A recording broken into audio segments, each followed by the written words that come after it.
बिस्मिल्लाहिर्रहमानिर्रहीम नहमदुहु व नुसल्ली अला रसूलिल करीम अम्मा बाद। आज के हमारी मजलिस में इस उन्वान से बात होगी कि हज़रत सल्लल्लाहु अलैहि वसल्लम की ज़िंदगी की स्टडी और उसका मुताला, इसके क्या मकासद है और क्या फ़वाइद हैं। साथ ही साथ ये भी जानते चलेंगे कि सीरत का मुताला क्यों ज़रूरी है। मुताले सीरत के वो कौन से मकासद हैं,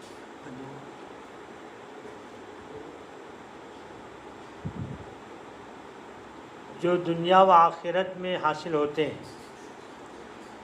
उस्ताद और शागिर्द हज़रात अपने तरबियत अमल में सीरत रसूल सल्लल्लाहु अलैहि वसल्लम से किस तरह फ़ायदा उठा सकते हैं। ये वो सवालात हैं जो सीरत रसूल सल्लल्लाहु अलैहि वसल्लम से बराह रास्त ताल्लुक़ रखते हैं।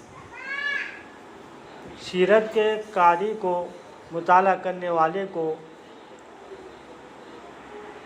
सीरत की किताब का मुताला करने के दौरान इन नुकात पर ख़ास नज़र रखनी चाहिए। जब तक मुसलमान सीरत का बामकसद मुताला नहीं करेंगे, उस वक्त तक अमली ज़िंदगी में सीरत रसूल सल्लल्लाहु अलैहि वसल्लम से फ़ायदा हासिल करना मुमकिन नहीं। इसमें शक नहीं कि रसूलुल्लाह सल्लल्लाहु अलैहि वसल्लम की हयात मुबारका का तज़किरा बाइस खैर व सवाब है, लेकिन आपकी मुबारक सीरत सिर्फ बरकत हासिल करने के लिए नहीं है, बल्कि वो अमली सीरत है जो कदम कदम पर हमारी रहनुमाई की सलाहियत रखती है। हम आइंदा चलकर इसके चंद फ़वाइद और मकासद बयान कर रहे हैं। उसमें से एक तो ये है कि मोमिन ला इलाहा इल्लल्लाह मुहम्मदुर रसूलुल्लाह का इकरार करके जिस चीज़ की गवाही देता है, उसकी तकमील मुताले सीरत का एक मकसद है। मुहम्मदुर रसूलुल्लाह सल्लल्लाहु अलैहि वसल्लम के इकरार और इसकी बात की गवाही से कि मोहम्मद सल्लल्लाहु अलैहि वसल्लम अल्लाह के रसूल हैं, चार बातें ज़रूरी हो जाती है। नंबर एक, अल्लाह की सिफ़ात, जन्नत, दोज़ख, आलम आखिरत, हिसाब व किताब और जितनी तरगीब की बातें आप साहब ने बताई हैं, उन तमाम बातों के ताल्लुक़ से आपको सच्चा जाना जाए और आपकी सच्चाई का यकीन किया जाए। आपको रसूल मानने का एक तकाज़ा आपकी इताअत व फरमाबरदारी है।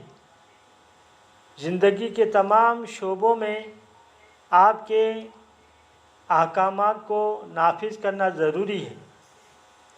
कुरान में जगह जगह इसकी वजाहत की गई है। इरशाद बारी है, या अय्युहल्लज़ीना आमनू अतीउल्लाह व अतीउर रसूल व उलिल अम्रि मिनकुम। इसी तरह से आपकी रिसालत को तस्लीम करने में ये भी शामिल है कि जिन चीज़ों से आपने मना फरमाया उनसे बिल्कुलिया इज्तिनाब किया जाए, परहेज़ किया जाए। आपकी मना की हुई चीज़ों में सबसे बड़ी चीज़ शिर्क है। हज़रत अब्दुल्लाह इब्न मसूद रज़ियल्लाहु अन्हु ने दरियाफ़्त किया, कौन सा गुनाह अल्लाह के नज़दीक सबसे बड़ा होता है? फरमाया, ये कि तुम अल्लाह के साथ किसी को शरीक ठहराओ जबकि उसी ने तुम्हें पैदा किया। आपको रसूल मानने का एक तकाज़ा ये है कि इबादत उसी तरीके पर अंजाम दें जिस तरीके की आपने तालीम फरमाई है। उस पर इजाफ़ा या उसमें कमी दुरुस्त नहीं है। जो इस तरीके से हटेगा वो बिदअत का मुर्तकिब कहलाएगा। इसी तरह मुताले सीरत का एक अहम मकसद मोहब्बत रसूल में इजाफ़ा है, जिससे इताअत की रग़बत बढ़ती है और सुन्नतों की पैरवी आसान होती है। आदमी को जिससे सच्ची मोहब्बत होती है हर चीज़ में उसकी नक्काली करता है। सीरत के मुताले से कारी, मुताला करने वाला, स्टडी करने वाला आपकी खूबियों और कमालात से आगाह होता है और कमालात से वाक़फ़ियत मोहब्बत में इजाफ़े का बाइस बनती है। लोग आम तौर पर 4 बातों की वजह से दूसरों से मोहब्बत करते हैं। नंबर 1 हुस्न जमाल, नंबर 2 फ़ज़्ल व कमाल, नंबर 3 अता व नवाजिश, नंबर 4 हसब व नसब की शराफत। अल्लाह ताला ने हज़रत सल्लल्लाहु अलैहि वसल्लम में ये सारे असबाब मोहब्बत जमा फरमा दिए। आपका हुस्न बेमिसाल था। सहाबा ने आप सासम को 14वीं रात के चाँद से तशबीह दी। कमालात ऐसे थे कि किसी फ़र्द बशर में बशमूल अम्बिया के उनका तसव्वुर मुमकिन नहीं। मुख्तलिफ़ अम्बिया इकराम में जो खुसूसियात व कमालात इनफिरादी तौर पर थीं, वो तमाम कमालात आप में रखे गए थे, लेकिन उन कमालात से आगाही मुताले सीरत के बगैर मुमकिन नहीं। सीरत रसूल का मुताला करने वाला जब दौरान मुताला उन कमालात से वाकिफ़ होगा तो इससे मोहब्बत रसूल में इजाफ़ा होगा। इसी तरह सीरत रसूल के मुताले का बुनियादी मकसद इक्तिदा और इत्तिबा है।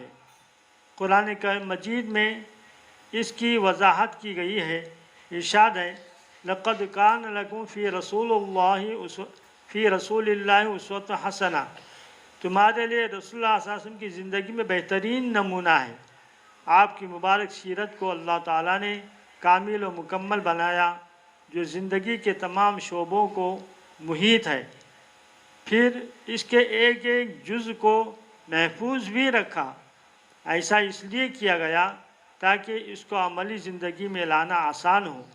यही वजह है कि कुरान मजीद में बार बार इताअत रसूल की ताकीद की गई। उसवे रसूल की पैरवी के बग़ैर मुमकिन नहीं। इस तरह मुताले सीरत इत्तिबा सुन्नत का सबब बनता है।